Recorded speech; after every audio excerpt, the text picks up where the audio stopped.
तो नमस्कार दोस्तों, आप सभी का स्वागत है एसएससी एस्पिरेंट में। आज हम बात करेंगे क्वेश्चन टैग। क्वेश्चन टैग और इंटेरोगेटिव में कितना फर्क है उसे हम पहले देख लेते हैं। क्वेश्चन टैग का फीलिंग आपको देता है क्या वह, जैसे मैंने बात करी है, क्या वह खेल रहा है, तो ये इंटेरोगेटिव बोल रहा है कि क्या वह खेल रहा है। यही चीज अगर मैं क्वेश्चन टैग की फॉर्म में कहूं तो बिल्कुल शॉर्ट फॉर्म में करके मैं कहूंगा क्या वह। फिर हम बात कर लेते हैं कि क्वेश्चन टैग बनता कैसे है। क्वेश्चन अगर कैसे आ रहा है, देखिए हम बात कर लेते हैं। इंटेरोगेटिव में दोनों फॉर्म्स होती हैं, इंटेरोगेटिव और नेगेटिव इंटेरोगेटिव। जो नॉर्मल इंटेरोगेटिव फॉर्म होती है वो बेसिकली हम पॉजिटिव वे में पूछते हैं, और नेगेटिव इंटेरोगेटिव में हम नेगेटिव सेंस में पूछते हैं। तो मैं आपको एग्जांपल इंटेरोगेटिव का भी दूंगा और क्वेश्चन टैग का भी दूंगा। Let's see examples. तो हम बात करेंगे कि जैसे शी प्ले, प्ले का क्या हो जाएगा, प्लेज हो जाएगा। ये क्या है आपका सब्जेक्ट, ये क्या है आपका वर्ब। जब सिंगुलर सब्जेक्ट है तो वर्ब कैसी आएगी, सिंगुलर फॉर्म में आएगी। और सिंगुलर फॉर्म वर्ड जब आती है तो एस और ईएस आपका लग जाता है, मतलब एस और ईएस और एस लग जाता है। ठीक है। तो हम इसका क्वेश्चन टैग कैसे बनाएंगे, देखिए इसके आगे कोमा लगा देते हैं हम, और क्वेश्चन टैग बनेगा डज डजंट शी। अब आप कहोगे कि डज शी का प्रयोग मैंने क्यों नहीं किया। उसका रीजन है, कोई भी सेंटेंस अगर क्वेश्चन टैग में क्या होता है, पॉजिटिव फॉर्म में अगर कोई क्वेश्चन मतलब आपको स्टेटमेंट गिवन है तो उसका आंसर आपको नेगेटिव फॉर्म में देना होता है।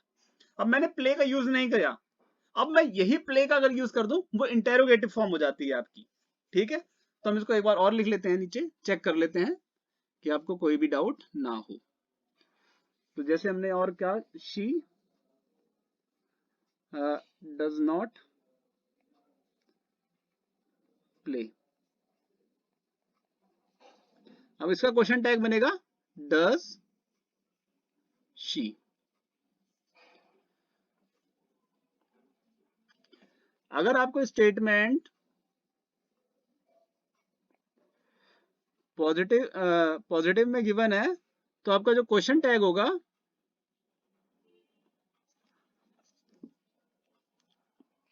वो कैसा होगा, आपका नेगेटिव फॉर्म में। अगर यहाँ नेगेटिव में स्टेटमेंट आपको गिवन है तो ये आपको क्या होगा, पॉजिटिव फॉर्म में। अब आप लोगों को डाउट आ रहा होगा कि इंटेरोगेटिव भी बता दो तो ज्यादा बेटर रहेगा। ओके। क्या हो गया, ही रीड्स। ठीक है। इसका इंटेरोगेटिव फॉर्म कैसे बनाएंगे हम, इंटेरोगेटिव देख लेते हैं। डज ही रीड, क्या वह पढ़ता है। मतलब आपका जो स्टेटमेंट गिवन है पूरा स्टेटमेंट आएगा, बस उसमें हेल्पिंग वर्ब आ जाएगा, क्योंकि हम डायरेक्ट मेन वर्ब का यूज नहीं कर सकते किसी भी इंटेरोगेटिव फॉर्म बनाने के लिए। हमें हेल्पिंग वर्ब की रिक्वायरमेंट होती है, तो हमने क्या यूज किया है, ये प्रेजेंट इंडेफिनाइट में सेंटेंस है तो हमने यूज किया है डज का। ठीक है। डज का यूज होता है सिंगुलर नाउन्स के लिए, प्लूरल्स के लिए डू का यूज होता है। जैसे आई स्टडी, तो क्या हो जाएगा आपका, डू आई स्टडी। तो डू डज का यूज बता दिया, प्लस आपको ये देखना है कि जब डज आएगा, डू आएगा, तो ये आपका वर्ब का फर्स्ट फॉर्म हो जाएगा। ठीक है।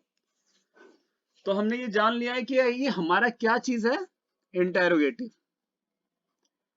इंटेरोगेटिव। अब इसमें नॉट कहां लगाएंगे कि नेगेटिव इंटेरोगेटिव भी बन सकता है, इसमें हम नॉट कहां लगाएं, देखिए अब मेन मुद्दा फंसता है कि हम नॉट लगाए कहां। देखिए अगर आप डू डज के साथ नॉट चिपका देंगे तो आपको पीछे नहीं लगाना पड़ेगा। जैसे डू आई नॉट, ये क्वेश्चन सही है। जब आपके पास कोई भी ऑप्शन नहीं बनेगा तो ये क्वेश्चन सही है।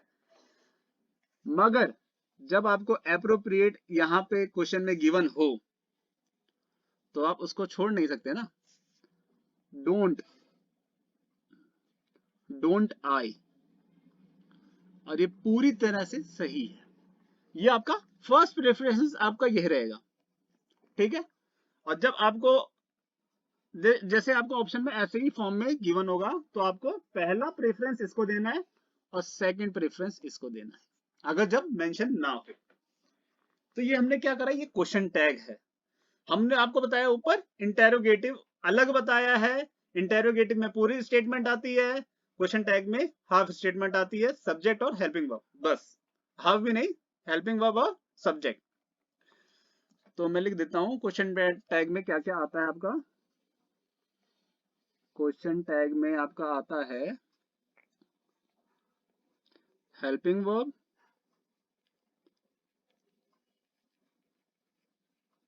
Plus subject. तो ये आपका question tag helping plus subject और क्वेश्चन मार्क। आपका हेल्पिंग वर्ब होगा लोअर केस में। अब ये लोअर केस क्या होता है दोस्तों, लोअर केस मतलब आपका कैपिटल में नहीं आएगा, स्मॉल लेटर में आएगा। देखिए आर का तो आपको पता है आरएंट हो जाता है, एम का आपको नहीं पता, एम का आरएंट, एम का आरएंट यूज करते हैं हम क्वेश्चन टैग में। और एम नॉट कभी ऐसा फॉर्म बनता नहीं, या तो एम नॉट स्टडिंग, ठीक है, मगर इसका शॉर्ट फॉर्म एमेंट नहीं होता। वो सिर्फ एक कॉन्ट्राडिक्टरी है कि आप कहीं पब्लिकेशंस में पढ़ रहे हैं मगर एक्चुअली उसका यूज नहीं होता। तो आपको मैं प्रेफर करना चाहूंगा कि आप आई आई एम नॉट का यूज करें नॉर्मल सेंटेंस में, और क्वेश्चन टैग में आपको आरएंट का यूज करना है। कैन का कांट हो जाता है, विल का वांट। ये भी चीज आपको जानने के लिए बेताब होना चाहिए कि विल का वांट होता है। कहीं इसको अलग कुछ बना दोगे तो वो अलग हो जाएगा, आपको अलग नहीं बनाना। वुडंट हो गया, हैवेंट हो गया, डजंट हो गया, डोंट हो गया। तो कई सारी फॉर्म्स हैं जो आपको याद होनी चाहिए। डोंट का डोंट हो गया। तो ये सारी चीजें आपको याद होनी चाहिए। तो आपकी क्लैरिटी अगर सॉल्व हो गई है क्वेश्चन टैग, अब एक बार हम इंटेरोगेटिव और नेगेटिव इंटेरोगेटिव भी देख लेते हैं, जिससे आपकी दुविधा ना बनी रहे, ना बरकरार हो। ठीक है, इंटेरोगेटिव भी हम पढ़ लेते हैं।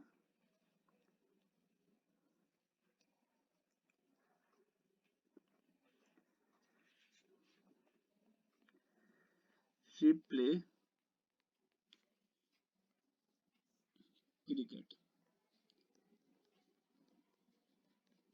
अब हम क्या लिख देंगे, डज शी प्ले क्रिकेट। ये आपका क्या होगा, इंटेरोगेटिव लिखा है हमने।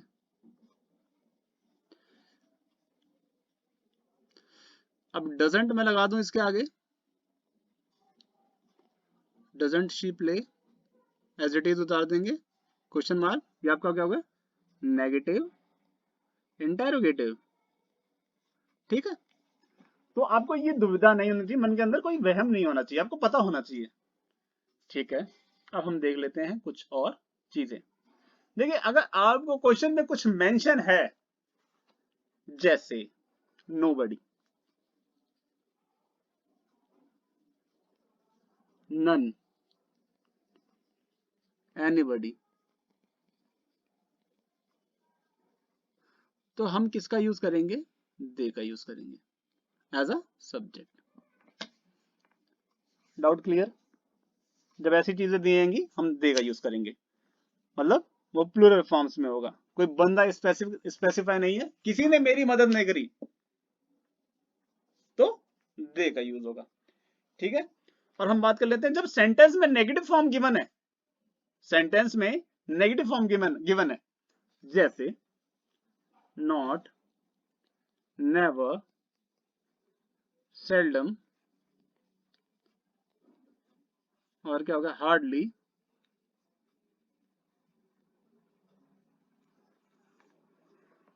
Hardly, scarcely, बेयरली।